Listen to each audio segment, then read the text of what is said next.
Congressman Magsaysay, ang tanong po may good news na po ba sa ating mga lolo't lola? Umusad na po ba? Atensyon mga Filipino senior citizens, pinaka-latest update sa Universal Social Pension. Isa sa batas na, minamadali na sa hanay ng Senado. Yan ang ating pag-uusapan sa video na ito. Hold up.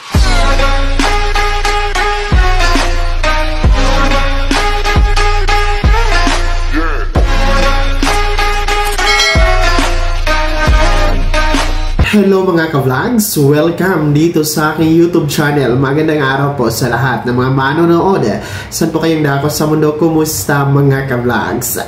Makinig ha mga Filipino senior citizens. Alamin natin pinaka-latest update dito sa nangyayari sa Universal Social Pension. Isa sa batas na ba ito? Minamadali na sa hanay ng Senado. Pakinggan mamaya-maya ang mga may akda nito. Pag-uusapan natin yan mamaya-maya ha. Pero bago ang lahat, kung bago ka pa lang dito sa aking YouTube channel, hindi ka pa nakasubscribe, click nyo muna ang ating subscribe button na nasa baba.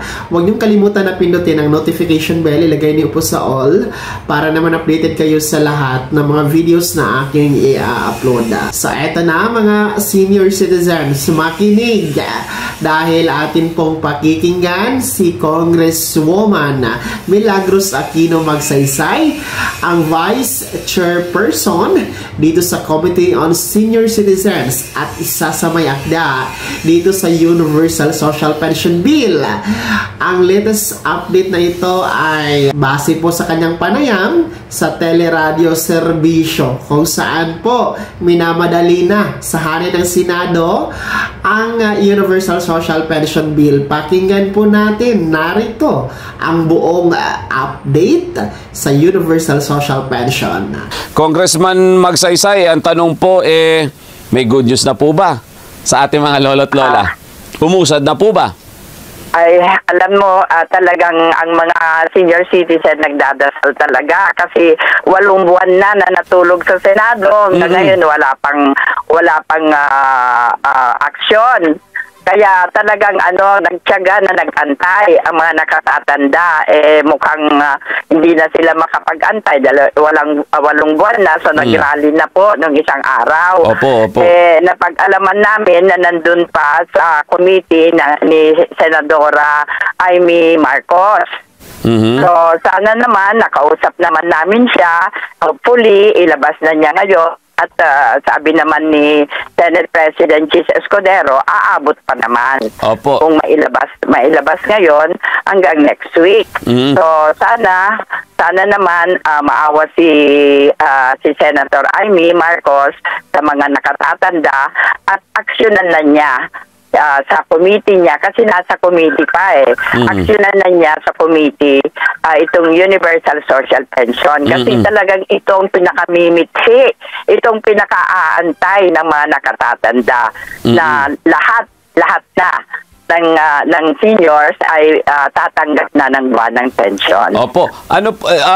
Sabi niyo po nakausap na ninyo si Senator Amy Marcos at nasa committee niya yung pong counterpart itong panukala na ito, na ipaliwanag po ba sa inyo kung bakit naantala ang pagpasa nito at ano ang commitment na malinaw na ibinahagi po niya sa inyo? Wala naman malinaw na commitment. Sabi naman niya pag-aaralan niya. Pero napag-alaman ko doon sa isang head ng malaking organisasyon dito sa Pilipinas na PWG na pala yun. Okay. At ewan ko kung anong bakit hindi pa inilalabas. So sana pinagdadasal namin at nakikiusap kami, Senadora Amy Marcos, na sana aksyonan mo na itong Universal Social Pension. Maawa ka naman sa mga nakatatanda at ito lang ang talagang inaantay nila.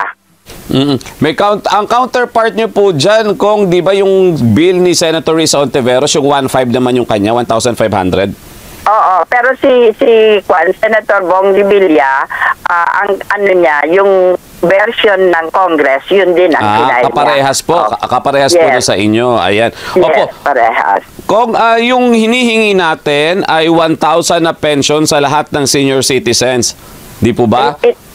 Kung maaari lang sana, pero talaga namang inayos naming mabuti sa Congress at may mapagpondohan na, pero hanggang 500 lang. Itong mga magpe-pension pag naaprubahan ito. Pero yung mga tumatanggap na ng 1,000, 1,000 pa rin. Ayun, 1,000 pa rin. Ito pong, kapag po naipasa itong panukalang batas na ito, magkano po yung pondo na dapat mayroon tayo para ma-implement po ito at gaano karaming senior citizen po yung ine-expect na makikinabang po dito? Ang projection namin ay 12 million, so kailangan pa ng mga about 35 to 40 billion. Yung sa sinasabi natin na yun na 35 to 40 B, ay may pagkukuhanan na po ba tayo? May available funds po ba? Kasi minsan po, ang binabanggit Congressman Magsaysay, may mga batas na ipapasa pero hindi na ipatutupad dahil sa kawalan ng budget. May guaranteed budget po ba ito sakaling maipasa? Meron naman nakita ng APRO na may pagkukunan. Oo. Yung kaya naman ipinasa namin sa Kongreso.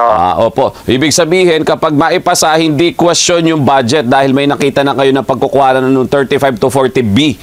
Yes. Oo. Ayan. Yun yung maganda kasi para sigurado yung distribution nito, Congressman, if ever, dun po sa bill ninyo, paano yung magiging means ng distribution nito at paano mapipili yung mga dapat mabigyan po nito? Ano yun? Again, Robert? Opo. Kapag po ipamimigay na natin, halimbawa po sabihin na nating lumusot na sa Kongreso, nilagdaan ng Pangulo, paano po yung distribution nito at sino yung mga mapipili? Paano po sila mapipili ng mga senior citizen? Sige na. Hindi, wala nang pili-pili ito, Robert. Basta lolo't lola, meron 500, ganon. Lahat na, basta 60 years old. 60 years old pataas, mayaman man, mahirap man, may pension man, wala. Tatanggap ng buwan ng pension pag ito ay naisabatas. Opo. Yung buwan ng pension na ito, Congressman Magsaysay, paano po maibibigay sa kanila? Yung monthly na yon, may card po ba or what? Kagaya din ng pagbibigay ng social pension ngayon ng mga indigent. Ang nagbibigay pa sa ngayon ay ang DSWD. Opo. Dahil hindi pa na masyadong kaya ng NCSC. Dahil sa kakulangan nga ng opisina, manpower. So nandun pa sa DSWD. So kung baka DSWD pa din ang mag-i-implement nito kung sakaling maaprobahan. Ayan. Panghuli na lang, Congressman Milagros Aquino Magsaysay, baka may nais po kayong banggitin sa mga lolo't lola na naghihintay po nitong pension na ito. Nasa inyo po pagkakataon. Yes, sa ating mga lolo't lola ay magdasal lang po tayo at sa tingin ko naman ay ibibigay ng Diyos ito sa atin. At may garantiya naman I mean may constant communication kayo doon sa inyong counterpart para mailusot po ito sa Senado.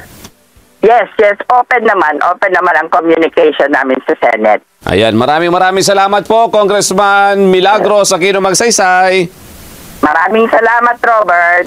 So ayan mga Filipino senior citizens, malinaw po na atin pong napakinggan si Congresswoman Milagros Aquino Magsaysay, ang Vice Chairperson ng Committee on Senior Citizens dyan sa Kamara, kung saan nga po ay pinakiusapan ang ating senadora na si Senator Amy Marcos na ito ay pagtuunan na ng pansin at prioridad sapagkat walong buwan na pala ito nakabinbin sa hanay ng Senado, particular po kay Senator Amy Marcos at hindi nga ito umuusad. So yan po ang panawagan ng ating mga mambabatas sa Kongreso na may akda nitong Universal Social Pension na kung saan madaliin ito at ayon naman po sa ating Senate President na si Chis Escudero, kakayanin ito bago matapos ang eleksyon, midterm national election ngayong Mayo. So, kakayanin daw ito magiging isang ganap na batas kung ito po ay prioridad nga po, no, ilalabas na ni Senator Amy Marcos. So, sana naman kaisa tayo sa panawagan ni Congresswoman Magsaysay at lahat ng mga senior citizens na sana, no, Senator Amy Marcos pagtuunan ng prioridad, no, i-priority naman po itong Universal Social Pension Bill. Sa iyo lang pala ito tumatagal, no?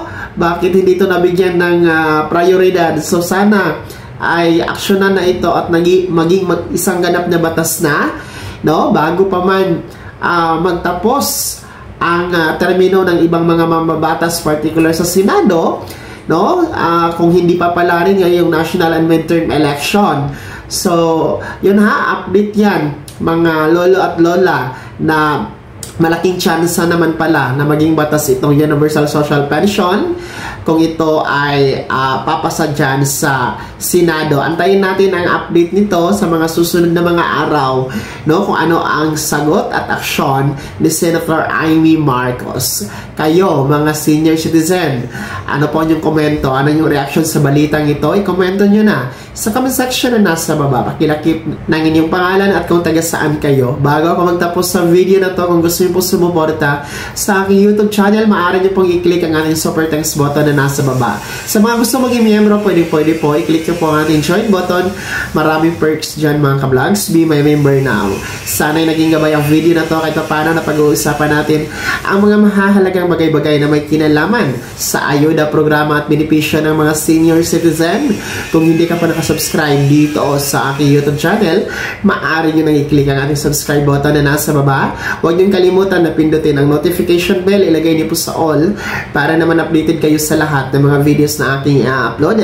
Maaari nyo din i-like ang video na to. Kung meron pa mga katanungan, maaari nyo i-comment sa comment section na nasa baba. Paki-follow rin po ang aking official Facebook page na nasa screen nyo. Muli po, ako si Daniel Timpawa na nagsasabing dito sa aking YouTube channel, pawang katotohanan at lahat totoo lamang.